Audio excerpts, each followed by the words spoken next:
And welcome back to the week of Who Would Win. This week's first Who Would Win comes to us from Jay Scott, who asked the question, who would fight Kyle Rayner, the Green/White Lantern, versus Simon the Digger from Gurren Lagann?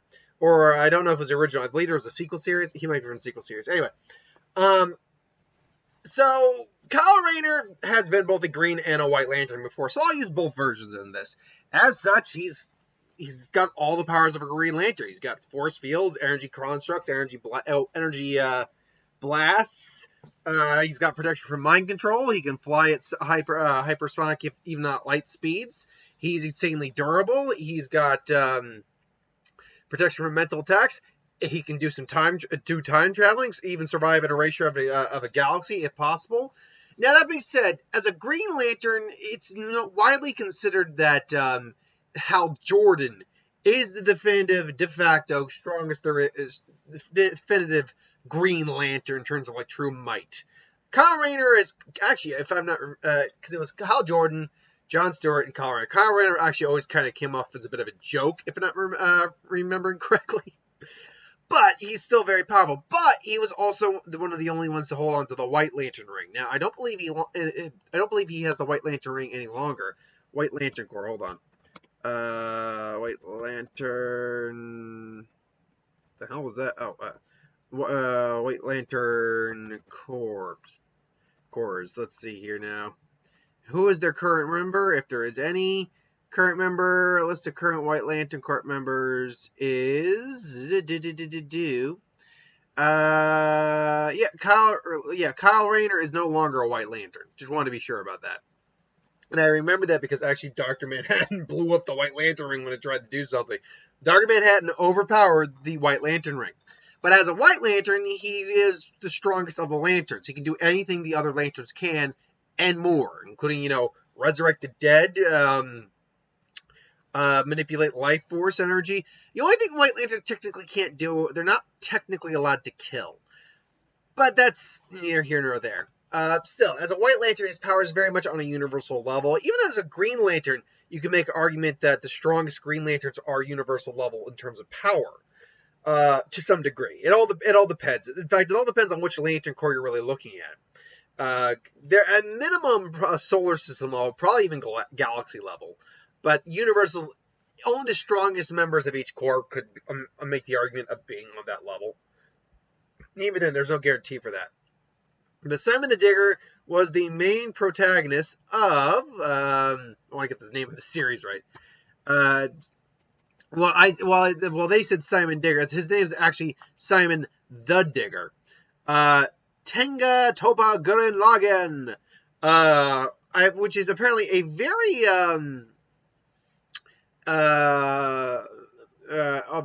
which is a very popular anime, which I've never actually gone out and read or watched. So I mean there is that.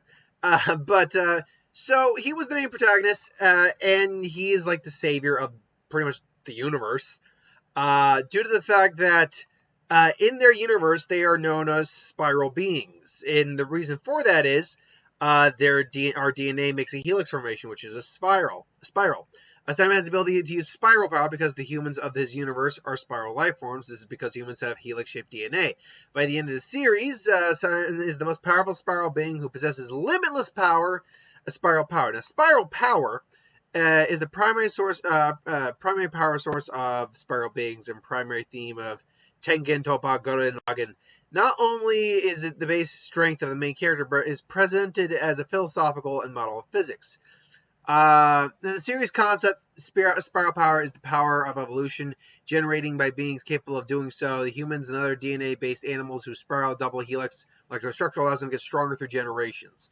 It's what connects spiral beings to the universe, so forth and so on. So basically, it's kind of like this force in some ways. It's an energy that surrounds created by all living beings. It surrounds us. It binds us together in a spiral formation. It is kind of like the Force now. Only the difference here is that in his final battle with the Anti-Spirals, he absorbed something called the multiverse labyrinth, a multiverse with many other higher dimensional multiverses, which each multiverse is infinite, it combines into his own power, making his power basically immeasurable. In essence, because he absorbed the entire power of a huge amount of multiverses, his power, while not technically infinite, cannot, as they said, can't really be measured by any regular standard. This puts him well above Universal in terms of power output. He channels his power, by the way, through a drill most of the time, although he does learn to channel it through his own power by himself as well. So if these two meet in a fight, what's going to happen? Well, I'll actually say this. In terms of diversity and creativity, Kyle Rayner has the edge no matter what. Kyle Rayner's probably going to even see this guy as a threat and be like, you're in a violation of statute, whatever. I'm going to have to take you in. And say, oh, no, you don't. He just destroys one of the constructs that grabs him, and he comes in with his drill. And, Kyle already has the advantage because he can fly, but ultimately it doesn't really matter when you talk about damage output. And possible, being able to absorb damage. And that's really what's going to come down to. Them going back and forth, battle of attrition. Kyle Rayner, he comes in, uses his full power, and Kyle Rayner tries to put all of his energy into an attack or a shield, and he just doesn't have it. Kyle Rayner's not a multiversal level character by any stretch of the means, even as a White Lantern. Now, as a White Lantern, he does hold a few more advantages than just energy constructs and all that, because the other Lantern Corps do have other abilities besides just energy constructs that the Green Lanterns have. When it comes to talking about the blue, they get stronger from hope, which in theory, that's what would help the White Lantern ring as well. Rage Lantern Corps had that acidic vomit they have. The Orange Lantern Corps can make energy constructs of all their slain victims. Pardon. If I'm not mistaken, Fear Lantern Corps can basically summon your greatest fear.